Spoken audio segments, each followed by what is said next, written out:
Hi అండి అందరికీ. ఇంకా మా వాళ్ళు ఏం చేస్తున్నారనేది నేను నీకు చూపిస్తాను, రండి ఒక్కసారి.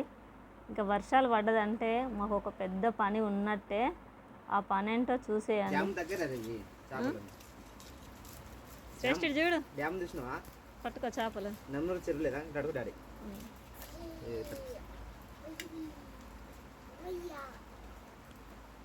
గిటు రా, డాడీ దగ్గరికి రా, డాడీ సైడ్ రా. సరే ఇప్పుడైతే కట్ చేసి అన్న పెట్టుకోండి, కొన్ని కట్ చేసి ముక్కలు పెట్టు అమ్మమ్మలకు. చూసారు కదా, ఇదిగోండి అదే ఈ పని. ఇంకా మా ఆయన అయితే చేపలు తీసుకొచ్చిండు. మొత్తము ఊరు మొత్తం ఈరోజు చేపలతోటి నిండిపోయింది అన్నట్టు. 2 రోజులుగా కురిసే వర్షాలకు మామూలుగా కాదు. మాకు ప్రాజెక్టు దగ్గర, చాలామందికి తెలుసు, మాకు ఎల్లంపల్లి ప్రాజెక్టు దగ్గర. ఇంకా మొత్తం వాటర్ అన్నీ వాగులు, చెరువులు, కాలువల నుంచి మొత్తం ప్రాజెక్టులోనికి వెళ్ళిపోవాల్సింది అన్నట్టు వాటర్ అయితే. అలా మా ఊర్లో అయితే వర్షాలకు చాలా వాటర్ వస్తాయి. ఇట్లా రావడం వల్ల ఇంక అందరు వెళ్తారు. ఎంత వర్షమైనా అసలు లెక్క చేయరు. వర్షం కొట్టిందంటే ఇంకా చేపలు తీసుకొచ్చుకోవాల్సిందే అన్నట్టుగా వెళ్తారు. పాపం వీళ్ళైతే ఇంకేం తీసుకొని పోలేరు. కానీ కాకపోతే ఇంకా వేరే వాళ్ళు కొన్ని పట్టించిర్లాట, వీళ్ళు కొన్ని పట్టుకున్నారు. అట్లా కష్టపడి ఇంకా చేపలు అయితే తీసుకొచ్చి చూశారు కదా, ఒక బేషనడు అంటే దగ్గర ఒక 3-4 కిలోల చేపలు అయితే ఇంకా మా ఆయన అయితే తీసుకొచ్చిండు. అవన్నీ దాంట్లో అన్ని రకాల చేపలు ఉన్నాయి, ఒక రకానికి చెందిన చేపలు కాదన్నట్టు అట్లా.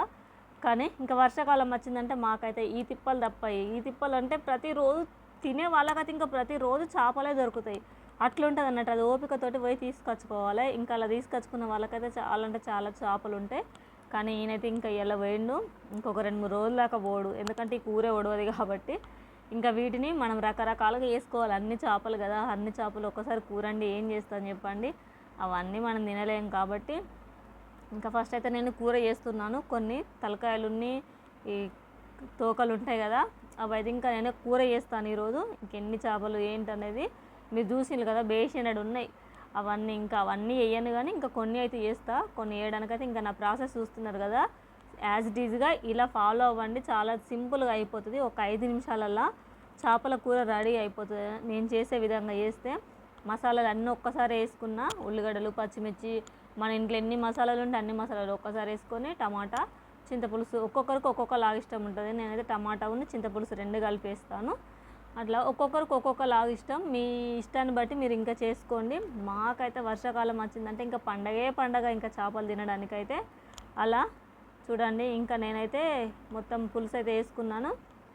దీంట్లోకి ఇంకా మనం కావాల్సిన మసాలాలు వేసుకుంటే ఇంకా కర్రీ ప్రాసెస్ దగ్గర పడ్డట్టే ఆల్మోస్ట్. ఇంకా ఒక చేపలు వేస్తే అయిపోతుంది అన్నట్టు. అట్లా చూడండి, అసలు మొత్తం వర్షానికే వెళ్ళింది వాళ్ళనైతే. ఎంత భారీ వర్షం అంటే చాలా భారీ వర్షం. వాళ్ళకు నడుముల దాకా వచ్చినాయి అంట నీళ్ళు. అట్లా అన్ని నీళ్ళలో కూడా పోయి తీసుకొచ్చింది చూడండి. వాళ్ళ కష్టానికి తగిన ఫలితం అయితే దక్కినట్టే అనుకోవాలి. అన్ని చేపలు చూస్తున్నారు కదా, ఒక దగ్గర ఒక 3 కిలోల కంటే ఇంకెక్కువనే ఉంటాయి నాకు తెలిసి అయితే. అట్లా ఇంకా అవన్నీ అయితే నేనైతే ఇప్పుడు తలలు, తోకలు మాత్రమే కూరలు వేస్తాను. ఇంకా మిగతా వాటిని ఫ్రై చేయాలి. నాకు ఈరోజు మా ఆయన మీద కోపం వచ్చింది. ఎందుకంటే నేను ఒక 3 చేపలను, కొంచెం పెద్ద సైజు చేపలను అలానే ఉంచమన్నాను. ఎందుకంటే పెంక మీద మొత్తం చేప ఫ్రై చేద్దామని అనుకున్నా. చాలా ఎగ్జైట్మెంట్గా తను చేపలు అక్కడ కట్ చేస్తుంటా అంటే నేను వీడియో తీయక మరి మిగతా నా పనులన్నీ నేను కంప్లీట్ చేసుకొని అక్కడికి వెళ్ళేసరికి మొత్తం కట్ చేసిండు చేపలన్నీ. ఇంకా చాలా కోపం వచ్చింది. కాసేపు ఇంకా నేను అసలు కూర వేయాలన్నట్టు కూడా నాకు అనిపించలేదు, అంత కోపం వచ్చింది. కానీ కాకపోతే పాపం అంత కష్టపడి తెచ్చుకున్నాడు కదా, ఇక మళ్ళీ వేయకుంటే ఎట్లా అని ఇంకా నేనైతే కర్రీ చేసిన. ఇంకా ఎందుకో ఈరోజు నాకైతే చేపను అలా తినాలనిపించింది, మొత్తం పెంక మీద ఇట్లా ఫ్రై చేసుకొని. కానీ నా ఆశ ఈరోజు అయితే తీరలేదు. చూడాలి, మళ్ళీ ఒక రోజు వెళ్తారు కదా, వెళ్ళినప్పుడైతే ఈసారి అయితే నేను దగ్గరుండి మరి నేనైతే చేపనైతే ఒక్కసారి ఆ విధంగా ఉంచుకొని దాన్ని ఫస్ట్ ఇంకెప్పుడు నేను ట్రై చేయలేదు. అలా ఒకసారి ట్రై చేసి కూడా నేనైతే వీడియో పెడతాను. ఆ టేస్ట్ ఎలా ఉందనేది కూడా నేను చెప్తాను. ఇది కూడా మొత్తం తలలు, తోకలు అయితే ఇంకా చేసిన కర్రీకి. ఇంకా మిగతా ఉన్నాయి కదా, అవన్నీ ఫ్రై చేయాలి. ఇంకా నా కొడుకు అయితే ఈ కర్రీ కంటే ఫ్రై ఎక్కువ ఇష్టం కాబట్టి ఇంకా తను ఫ్రై తింటాడు కాబట్టి ఈరోజు ఎంత నైట్ అవుతుందో ఏమో తెలియదు. ఇప్పటికీ ఈ కర్రీ చేసేసరికి టైం 8 అవుతుంది.